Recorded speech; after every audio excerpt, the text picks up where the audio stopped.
내가 너희를 쉬게 하리라. 이러한 제목으로 같이 은혜를 나누겠습니다. 마태복음 11장 28절 수고하고 무거운 짐진 자들아 다 내게로 오라. 내가 너희를 쉬게 하리라. 하나님은 사람으로서 이 땅에 오신 분이 바로 예수님이십니다.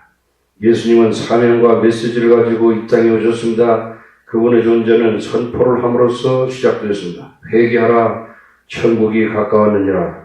마태복음 3장 1절에 회개하라, 천국이 가까웠느니라 했으니, 마태복음 4장 17절 이때부터 예수께서 비로소 전파하여 가라되 회개하라, 천국이 가까웠느니라.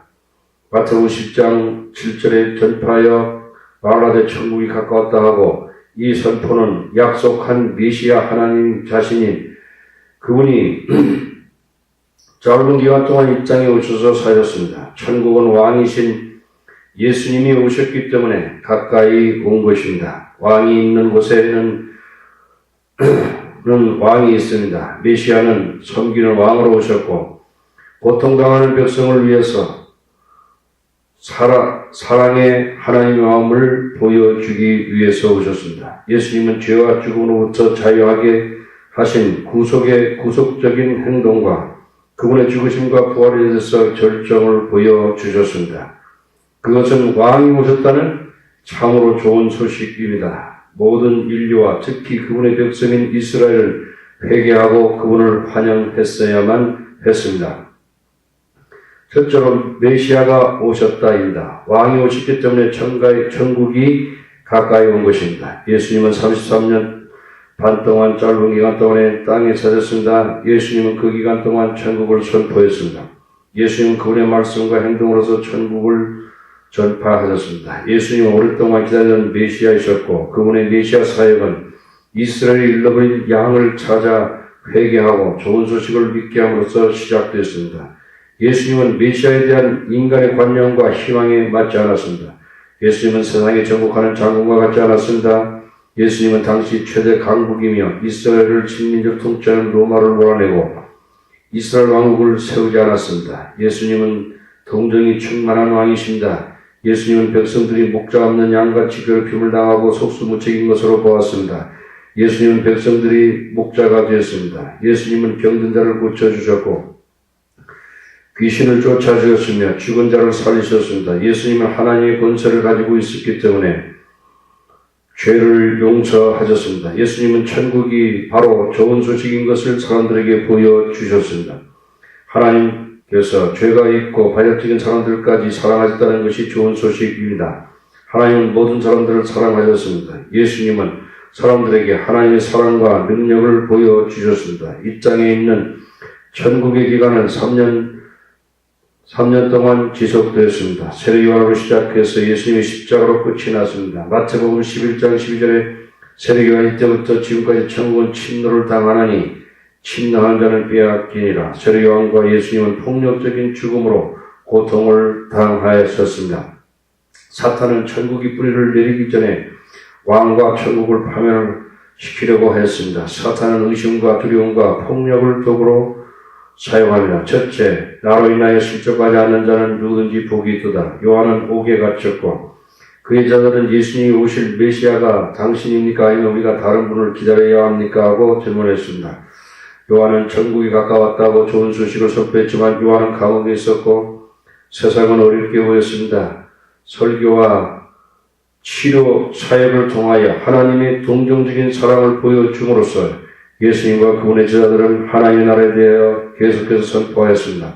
그러나 메시아이신 왕은 요한이 감옥에 있는 것을 무시하였습니다. 요한은 예수님께 세례를 베푸셨습니다. 요한은 하나님의 음성을 들었습니다. 요한복음 1장 29절에 이는 내 사랑하는 자여 내 기뻐하는 자로라. 또 이튿날 요한이 예수께서 자에게 나오심을 보고 가로되 보라 세상 죄를 지고한 하나님의 어린 양이로다. 요한은 헤롯 왕에게 잘못을 지적하는 도전을 하였습니다. 요한은 헤롯의 동생의 부인과 살고 있는 간통을 회개하라고 지적하였습니다. 이것 때문에 요한은 감옥에 갇히게 되었습니다. 요한은 얼마 없어서 죽게 됩니다. 요한은 그의 제자들이 예수님을 만나고 헌신하도록 하였습니다.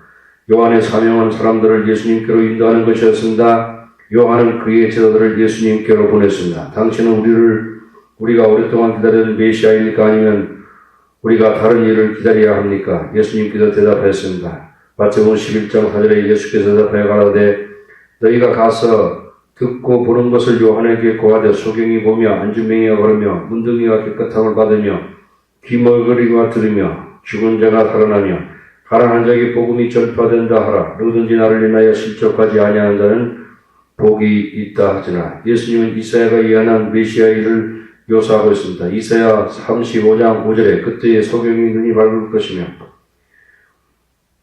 귀머거리의 귀가 열릴 것이며 예수님은 하나님의 능력과 동정으로 충만하셨습니다. 요한은 그의 제자들이 예수님으로부터 배워야 하는 것을 알았습니다. 우리는 하나님이 우리의 기도에 응답하지 않는다고 실족해서는 안 됩니다. 하나님은 절대 주권을 가지신 분이십니다. 두 번째, 예수님은 요한에 대해서 말씀하셨습니다. 마태복음 11장 7절에 저희가 떠나면 예수께서 우리에게 요한에 대하여 말씀하시되 너희가 무엇을 보려고 광야에 나갔더냐? 바람에 흔들리는 갈대냐? 그러면 너희가 무엇을 보려고 나갔더냐? 부드러운 옷 입은 사람이냐? 부드러운 옷을 입은 자들은 왕궁에 있느니라. 그러면 너희가 어찌하여 나갔더냐? 선지자를 보려더냐? 옳다 내가 너희에게 이르니 선지자보다 나은 자니라. 기록된 바 보라 내가 내 사자를 내 앞에 보내노니 저가 내 길을 내 앞에서 예비하리라 하신 것이 이 사람에 대하여 말씀한 것이니라. 요한은 진리편에 서서 담대하게 말을 했습니다. 이것은 왜 요한이 붙잡혔으며 죽임을 당했는지에 대해서 말을 해주고 있습니다. 요한은 좋은 옷을 입지 않았습니다. 열왕기하 1장 8절에 저희가 대답하되 그는 털이 많은 사람인데 허리에 가죽띠를 띄었더이다. 왕이 가로되 그는 디스 사람 엘리야로다. 마태복음 3장 4절에 이 요한은 약대 철옷을 입고 허리에 가죽띠를 띠고 음식은 메뚜기와 석청이었더라. 구약 성경의 선지자는 예수님과 요한에 대해서 예언하였습니다. 이제 요한은 예언한 것을 성취하러 왔습니다. 요한은 선지자 그 이상입니다. 요한은 메시아의 길을 예비하러 보낸 자입니다. 이사야도 요한에 대해서 예언하였습니다. 말라기도 요한에 대해서 예언하였습니다. 말라기 3장 1절에 만군의 여호와가 이르노라 보라 내가 내 사자를 보내리니 그가 내 앞에서 길을 예비할 것이요 또 너희의 구하는 바 주가 호련히 그 전에 임하리니 곧 너희의 사모하는 바 언약의 사자가 임할 것이라. 말라기 4장 5절에 보라 여호와의 크고 두려운 날이 이르기 전에 내가 선지자 엘리야를 너에게 보내리니 이사야 40장 3절에 외치는 자의 소리여 가로되 너희는 광야에서 여호와의 길을 예비하라. 사막에서 우리 하나님의 대로를 평탄케 하라. 마태복음 11장 11절에 모든 선지자의 와 및 율법에 의한 것이 요한까지니 만일 너희가 즐겨받을진저 오리라 한 엘리야가 곧 이 사람이라. 귀 있는 자는 들을지어다.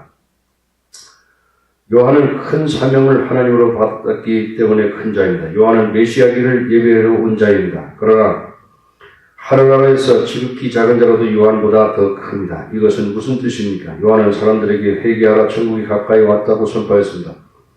요한은 예수님을 소개했습니다. 요한은 예수님의 죽으심과 부활하심과 성령이 부어주는 은혜를 체험하지 못했습니다. 우리가 여기서 멈춰서는 안 됩니다. 우리는 예수님께 나와야 합니다. 우리는 예수님께 나와서 죄 용서함 받고 새로 태어나고 거룩함을 얻어야 합니다. 우리는 예수님을 우리의 왕으로 마음에 모셔드려야 됩니다. 아멘.